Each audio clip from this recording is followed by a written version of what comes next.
kalian tentang fenomena anak SMA yang belum bisa membaca.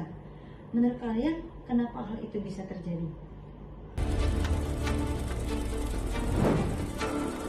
Puluhan murid SMP Negeri 1 Pangandaran, Jawa Barat dilaporkan belum lancar membaca. Kepanjangan SMP. Sekolah makan pempek.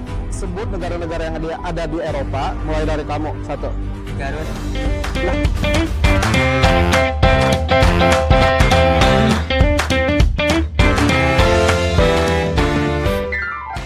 Teman-teman, selamat datang di podcast pendidikan, tempat kita ngobrol santai tapi penuh dengan wawasan. Oke, sebelum kita masuk ke pembahasan nih, Mirda sama Okta, aku mau nanya, menurut kalian, apa sih pendapat kalian tentang fenomena anak SMA yang belum bisa membaca?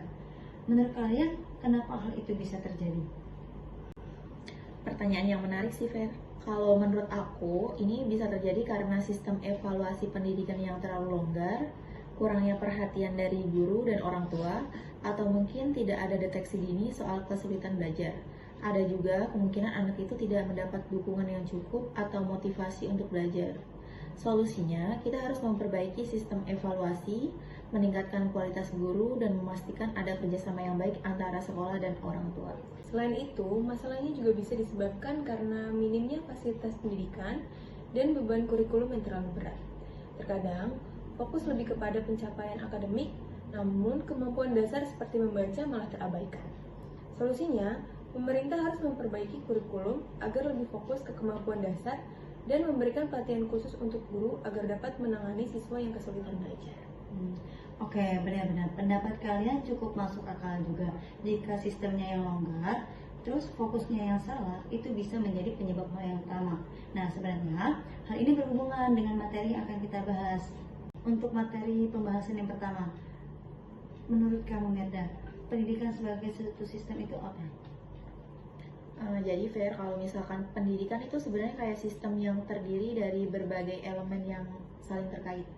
Semua unsur ini bekerja bareng untuk mencapai tujuan yang sama, yaitu mencerdaskan manusia dan mengembangkan potensi mereka supaya siap menghadapi kehidupan ke depannya. Pendidikan itu penting banget buat negara karena bisa jadi kunci untuk meningkatkan kualitas generasi yang akan datang. Selain itu, sistem pendidikan itu juga punya tujuan tertentu seperti menyiapkan generasi muda yang terdidik dan bisa menghadapi tantangan hidup. Makanya sistem pendidikan itu terus berkembang mengikuti perubahan zaman, sosial, budaya, dan teknologi. Pendidikan memang sangat penting sih, apalagi untuk masa depan kita sendiri. Jadi tanpa pendidikan, kemungkinan kemiskinan di Indonesia itu akan semakin tambah parah. Bahkan itu bahkan berlanjut ke generasi selanjutnya.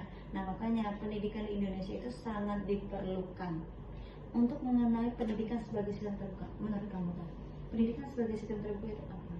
Menurut aku sendiri, pendidikan sebagai sistem terbuka adalah sistem pendidikan yang fleksibel dan tidak terikat oleh batasan waktu, tempat, dan usia. Sistem ini memberikan kebebasan kepada siapa aja untuk belajar sesuai dengan kemampuan dan kondisi masing-masing. Jadi kita bisa milih nih mau belajar di sekolah atau dari rumah via online. Dengan sistem ini sangat memudahkan kita, apalagi kondisi kita yang perginya kerja. Jadi kita bisa menyesuaikan waktu untuk kuliah online dari rumah. Nah, untuk mendukung sistem ini agar berjalan dengan baik, harus ada komponen-komponen di dalamnya. Benar, dalam pendidikan itu komponen memang harus diperlukan. Jadi kalau komponen nggak ada, proses belajar mengajar nggak akan berjalan dengan lancar. Contohnya ya, kalau nggak ada kurikulum yang jelas, guru juga bakalan bingung mau ngajarin apa kan? Ya kan? Iya, betul. Nah, makanya komponen seperti kurikulum, pendidik, metode pembelajaran, dan teknologi itu penting banget. Menurut kalian, apa sih dampak dari sistem pendidikan yang tidak memiliki komponen pendukung yang lengkap, seperti pendidik berkualitas atau kurikulum yang sesuai? Menurut kamu sendiri apa sih? Kalau misalkan komponen pendidikan nggak lengkap, pendidikan pasti berjalan kurang efektif. Misalnya, pendidik yang kurang berkualitas bisa menyebabkan materi nggak tersampaikan dengan baik. Kurikulum yang tidak sesuai bisa membuat siswa belajar hal-hal yang kurang relevan. Akhirnya, kualitas putusan jadi rendah. Dan mereka mungkin kesulitan bersaing di dunia kerja atau melanjutkan pendidikan. Benar tuh, Mir. Selain itu, dampaknya juga akan terasa di kesenjangan pendidikan. Sekolah-sekolah dengan fasilitas yang kurang baik dan akses teknologi yang terbatas akan semakin tertinggal dibanding sekolah-sekolah yang lebih maju. Nah, Solusi dari masalah ini harus dimulai dari pemerataan infrastruktur, peningkatan kualitas guru, dan perbaikan kurikulum yang lebih sesuai dengan perkembangan zaman. Aku cukup setuju dengan pendapat kalian. Jadi pendidikan itu kan ibarat fondasi bagi masa depan kita. Jadi kalau komponen pendukungnya enggak lengkap, dampaknya akan besar dan untuk siswa dan generasi mendatang. Jadi semua komponen seperti pendidikan berkualitas, fasilitas, dan kurikulum harus saling melengkapi atau mendukung agar pendidikan itu bisa berjalan secara optimal. Menurut kalian, bagaimana sih peran teknologi dalam mendukung pendidikan sebagai sistem terbuka? Menurut aku sendiri, teknologi sangat penting bagi sistem terbuka karena teknologi ini sendiri memberikan fleksibilitas dalam belajar. Dengan adanya internet dan platform e-learning, semua orang bisa belajar dari mana aja dan kapan aja, sesuai dengan kebutuhan mereka. Ini sangat membantu, terutama buat orang-orang yang punya keterbatasan waktu atau jarak sih. Selain itu, teknologi juga membuat sumber belajar jadi lebih bervariasi seperti video pembelajaran, simulasi, atau e-book. Ini memudahkan siswa dengan berbagai gaya belajar, tapi tantangannya teknologi harus merata, terutama di daerah yang belum punya akses internet atau perangkat teknologi yang memadai. Nah itu poin penting yang kalian sampaikan. Jadi teknologi itu benar-benar mempermudah pendidikan sistem terbuka. Tapi tantangannya adalah pemerataan akses. Kalau teknologi bisa dinikmati semua lapisan masyarakat, pendidikan akan jadi lebih inklusif dan setiap orang punya kesempatan belajar sesuai kondisi mereka. Kalau melihat kondisi saat ini ya, apa sih tantangan terbesar yang dihadapi sistem pendidikan di Indonesia untuk menjadi sistem terbuka yang efektif? Kalau misalkan menurut aku, tantangan terbesar adalah keterbatasan infrastruktur dan akses teknologi ya, Fer. Masih banyak daerah yang belum memiliki akses internet yang memadai atau fasilitas pendukung lainnya. Kalau ini tidak segera diperbaiki, penerapan sistem terbuka akan sulit berjalan dengan efektif. Selain itu, tantangan lainnya ada pada kesiapan guru dan siswa. Banyak pendidik yang belum sepenuhnya siap dengan metode pembelajaran yang fleksibel atau online.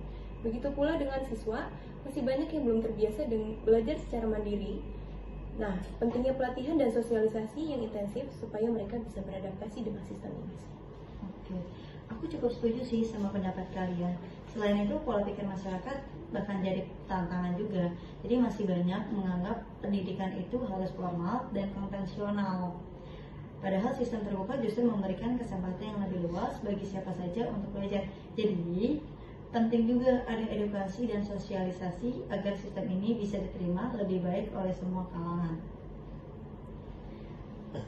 Nggak kerasa ya, obrolan kita hari ini sudah sampai di akhir aja. Terima kasih banyak loh buat Mirda, buat Okta, atas masukannya, atas sudut pandangnya. Makasih banyak. Jadi semoga teman-teman pendengar juga bisa mengambil banyak manfaat dari diskusi kita tentang pendidikan sebagai sistem terbuka beserta komponennya. Ingat ya teman-teman, pendidikan itu hak semua orang. Dan dengan sistem yang lebih fleksibel, kita semua punya kesempatan yang sama untuk terus belajar dan berkembang. Tetap semangat mengejar ilmu dimanapun kalian berada. Sampai ketemu di episode podcast berikutnya dengan topik yang menarik. Jaga kesehatan, tetap berpikir positif, dan jangan pernah berhenti belajar. Bye. See you. See you guys.